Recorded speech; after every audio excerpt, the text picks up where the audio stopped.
Welcome to Brain Junk. I'm Amy Barton. And I'm Trace Kerr. The other day, my daughter and we've been watching Stranger Things, and I was having all sorts of flashbacks. There's arcades and Trapper Keepers and all that sort of stuff. And you and I got talking about what happens in the past. Maybe it doesn't need to stay there. So today, we're going to take a nostalgia trip. So hold on. It's everything you never knew you wanted to know about the 70s, 80s, and the 90s. A fixture of my late 70s and early 80s experience was the mercury thermometer. So for you younger folks, the mercury thermometer is that glass tube with the markings on it for the different temperatures. It's got a little metal end, and it is the most dangerous thing in your house. Absolutely, by far. Don't drop it. Everyone would panic. So you either stick it in your armpit or under your tongue, or in worst case scenario, it could be used rectally. That is bad news. Mom would make you sit down. You had to be seated or laying down and ready. And then you got instructions. Don't bite. You need to hold it with your lips under your tongue, because this contains mercury that can expand at a predicted rate that tells the temperature, and it's poisonous. And so the mercury thermometer, they've been around since 1714. And I think you could see them in stores for quite a bit into my adulthood. But apparently since 2012, they have been decreasingly used. Many countries have banned them. You don't see them in use for people anymore. They're still used in other places where people aren't putting them into their body. But the problem is, what I thought was the problem as a kid is that if you ingest the liquid, and worse yet, if you've broken this, you also are ingesting glass. There's so many perils. Yeah.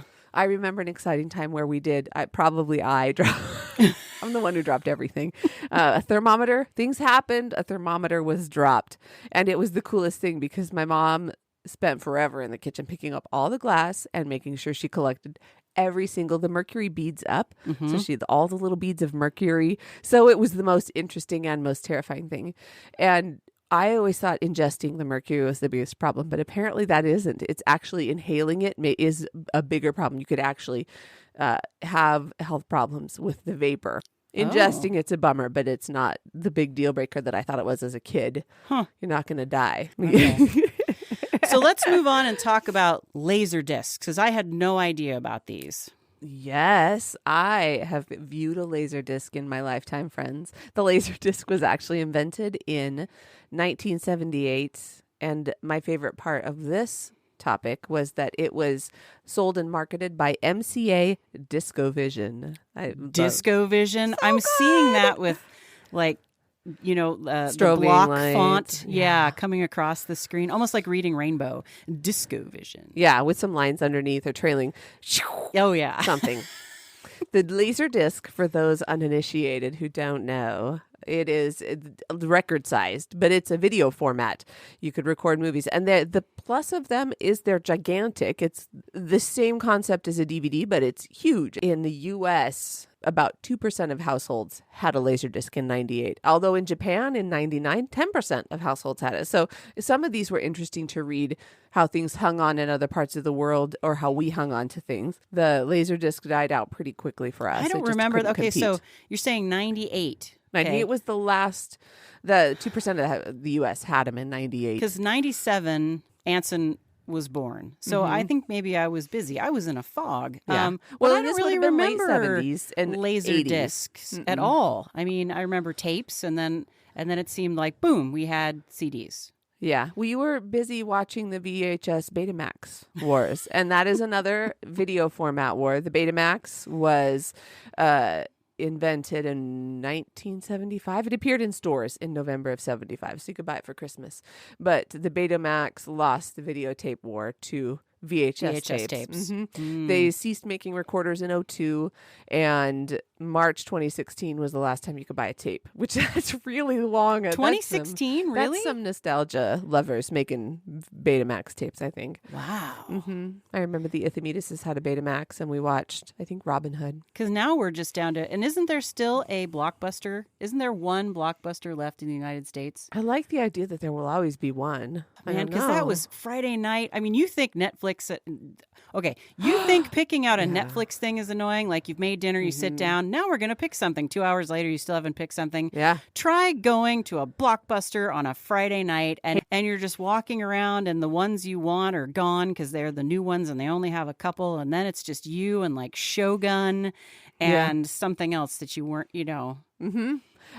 Cruising Hastings here in Spokane. Actually, Chris and I did that a lot when we were first married, so I have very fond memories. But you'd have the boxes. They would have an empty box in the front. Yep. And then you'd be like, this is the one, and you'd look and there was none left. Or there were some left, but the tape wasn't rewound. And there were so fines then you for had that. to, and then rewinding it, that took 2 or 3 minutes. Yeah, I'm going to rewind Agony. the video. You can make some popcorn. Maybe take a quick nap. We're so spoiled. Pop it in, hit play, you're ready to go. But that reminds me, so my sweet ride is an '02 Buick Century, and I have a tape deck. And so my kids have never listened. We have got Kenny Rogers. And so if you want to listen to The Gambler, but it's on the other side, you push fast forward, and it just makes this quiet whirring sound. And then when the kids have lost hope, it stops, and it makes another click. And then it switches sides, and the exciting moment is that you're almost there. But there's 2 songs ahead of The Gambler, so you've got to gamble with the timeline. The 80s were fraught with peril, kids. Media was not easy to access. So much time spent. We suffered a lot. We did. We suffered. Oh, and here's another way we suffered. So the probably the first computer someone our age, this is in the 70s and 80s. So I'm talking like a 9 or 10-year-old. It was something called the Speak and Spell. I need to play for you the sound of the Speak and Spell. It's already in my head. As soon as you said the words, I'm like, we will have a video up on our website that shows the Speak and Spell. It was probably the size of like a clipboard, and it had the alphabet on there, and then the computer screen. The computer screen looked like a calculator screen. That's how advanced those little numbers and letters were. How sad is it that our first computer was a spelling game? It could do 200 spoken words, and actually it was quite ahead of its time. It was made by Texas Instruments, released in 1978. And then it had several different editions that came out until 1992. It had the first single chip voice synthesizer. So when you turned it on, this is what you would hear. That was the quintessential sound. Speak and Spell sound. And then when you were playing the game, it would tell you to spell a word, and then it would say the letters as you were entering them. So this one is for circuit. Spell circuit. C-I-R-C-U-I-T.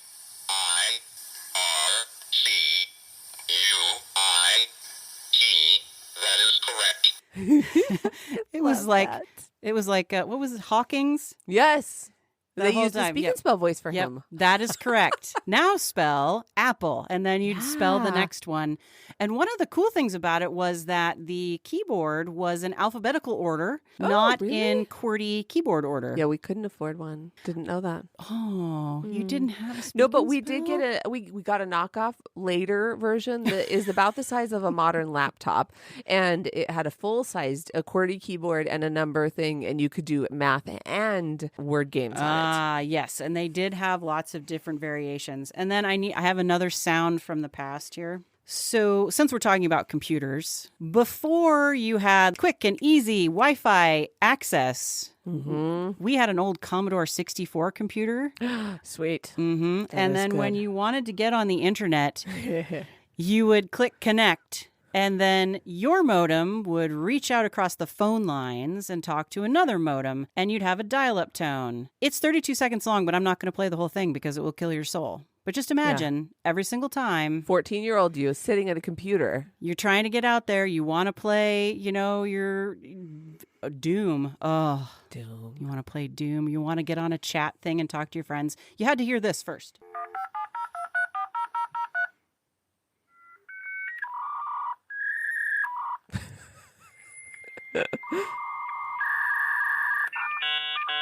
And the most beautiful sound is when it connects. It was so good. You know what the worst sound for a person on a dial-up modem is? The picking up of a handset somewhere else in the house. That is the sound of doom. For you young folks out there, what that did was sever you your young connection with the internet and open up the phone line again. And then you just have to wait. Mom, I'm on the computer. Yeah. No one wins there either because I feel like you had to hang up the handset and once you disconnected, it didn't give you. Oh, yeah. No, that was the worst. You'd pick up the phone and then you'd get that in your ear. Yes. And it would just squeal at you. Oh, it was so loud. Well, what's some other technology that's just not, you were talking about leaded fuel. First you're talking about mercury, now you're talking about lead. It was a toxic time. It was. All of mine, I'm like, oh my gosh, do you remember the smell of leaded fuel? I So do. it's tetraethyl lead, and it was actually a fuel additive that allowed engine compression to be raised substantially. It was highly effective and inexpensive and super poisonous. And killing the atmosphere. Things happened in the 70s. And the 80s. Yeah, we were really good. You know, we had DDT, we had lead fuel. Oh, DDT, yeah. Things are so much better now, children. So much better. So much. Except for all that, global warming. But we're not Interesting. talking about that right now. Aviation fuel. You can still get your leaded fuel, folks. You just have to be able to fly a plane too. Oh, or have access. Okay. Carburetors, carbureted engines where you had to use a choke.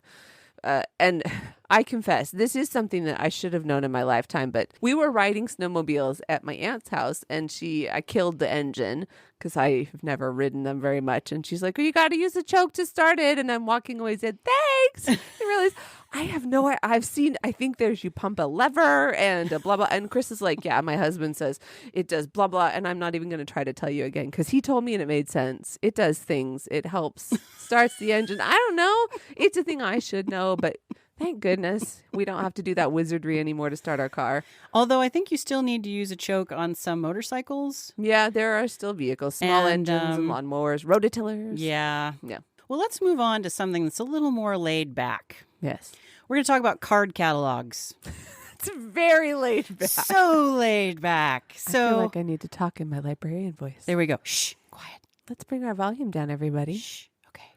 So if you go to a library today and you want to look up a book, you go to the computer and you type in the title and it tells you where it is and where it is on the shelf. It's using that Dewey Decimal System. And it offers you a digital version so you don't even have to walk to the shelf. Right. I mean, you could even, I know. Why look it up? I could just ebook it. Yes. Yeah. You know what's interesting? So it's the first published magazine by the American Library Association was to complain that card catalogs were not standard. Mm-hmm. And that was in 1876. Mrs. Yoshihara talked a lot about that, the standardization of the Dewey Decimal System. Yes, she cared about that a lot. Well, and why is it important? Well, because if you have, thousands of books in a library, you need to be able to find them with your Dewey Decimal number. That's a category, and then you've got the author's name. So 636.1 is horses. Okay. 636.8, yes, is cats. Okay. Yes, I used to work in the library as an assistant. Oh, I kind of envy that. And I got to tell you, the 636s, the pets,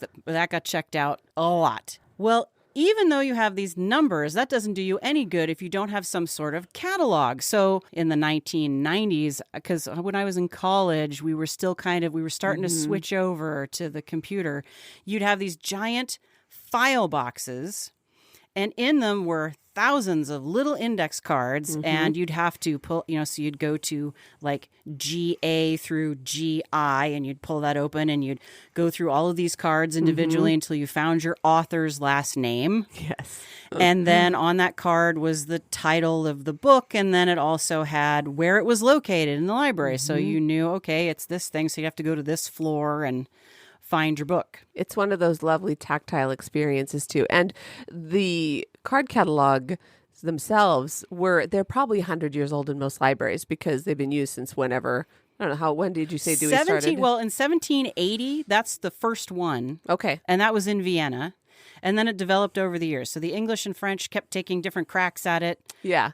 Jefferson apparently had one that he gave to somebody, and it was the most disorganized thing they'd ever seen. Based on how he felt about things. Yeah. And then here, in 1876, people are complaining that because some catalogs were based off the title, and some were based off the author, and some were based off the subject. So we finally all came together and agreed. So Dewey was like, okay, guys, we need to calm down. We need to get this all organized. Yes. And so that was how you had to find your library book. I have to admit. Not instant. No, but I have to admit that like 94 I'm, 94, I'm doing my senior stuff, and you're going to the giant libraries. And you had a choice at that time. Yes. You could go to the computer or you could go to the card catalog. And I got to tell you, most of us went to the card catalog because we were like, oh, that computer takes forever. This is so much gonna faster. Pick up the handset. Yeah, to dig through all of these pieces of paper so much faster. Yeah. I heard I was chatting about this episode coming up, and they mentioned that the card catalogs from a university sold for big money. The actual drawer, the little, what would you call that piece of furniture? Whatever the card catalogs, the drawers, sold for big money because they're beautiful. They're old. They're they're these great hardwood drawer fixture things. And can I bring the general tone of the conversation up with something I forgot to tell you I researched? Yes. I know the Beeper King of Spokane, and so do you. The Beeper King? The Beeper King. What do you mean like a beeper? Like a pager. Like a pager? Yes. The pager beeper, that was something that was definitely in our lifetime, was kind of the precursor to the cell phone. You could get a hold of somebody and you'd call up the beeper and you'd put in alphanumeric codes and it would read out a message on the beeper. And it would go beep, beep, beep, beep. They were really annoying. Yes. I mean, you knew when somebody had, doctors still have them, but I mean, you had to be, and they were not cheap. No. And they are not obsolete yet, but they are not in use by the general public. But this is a little love note to you, 30 Rock fans. The Beeper King of New York is a part of 30 Rock, and they talk about how he's the last Beeper King because nobody else is selling these. But we know the Beeper King of Spokane. His name is Jeremiah Pahek, and he has, what's his company? He's JP Telecom. And so he has a brisk business now in what most people kind of think is an obsolete technology. He will buy these little babies. He's smart enough to fix them up and then resell them to businesses that still need them. And we went out and we talked with Jeremiah because he is our podcast godfather, would you say? Oh, yes. Yep. Yes. And so we've talked about this with him. And at the time, I'm like, that's weird. But if you're making a living, high five. But this is actually, they are much more reliable. It's an instant communication. They don't rely on the cell network. Like if you're in the bottom of a basement, you probably aren't making a phone call. But your beeper can get that line out. So they're still very important in many emergency industries. And so this is a real thing. It's much to my skepticism. It's a brisk business still. It's an important business. So we know the Beeper King of Spokane. Wow. High five, Jeremiah. I kind of forgot about all of that. That's right. Yeah. So we're kind of a big deal because we know the Beeper King of Spokane. I like being a big deal, even in a small way. Yeah. Before we go, Brain Junk is going to take just a little break for the holidays. There's cookies. We're going to be back with full episodes on January 1st, 2019. Yes. Until then, don't worry, you're not going to go through withdrawals. We'll be flooding your ears with the occasional brain fart. So look for short bits that will make you laugh, and if Amy has anything to say about it, they will gross you out. Brain farts will be coming out randomly on Facebook, Instagram, and Twitter. It's my sincere desire to make everybody snort at least once during a brain fart. We're on Facebook and Instagram as Brain Junk Podcast, and you can find us on Twitter as @mybrainjunk. Trace and I will catch you next time when we share more of everything you never knew you wanted to know. And I guarantee you will not be bored. Have a good holiday.